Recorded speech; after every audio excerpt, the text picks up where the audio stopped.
சூட்டும் பூவுக்காக நடுங்கூந்தலாடுது. நீ வைக்கும் பொட்டுக்காக நடுநெத்தி வாடுது. ஆத்தாடி ஒன்னத்தானே உயிர் நாடி தேடுது. காவேரி எங்கே போகும் கடல் வந்து கூடுது. அந்திப் பொழுதில் தென்னங்கிளையில் தென்றல் கூத்தாட மையை எழுதி மஞ்சள் குருவி கையை கோத்தாட.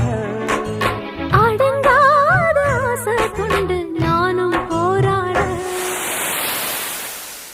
உனக்கென பிறந்தவ ரெக்க கட்டி பறந்தவ இவதான்.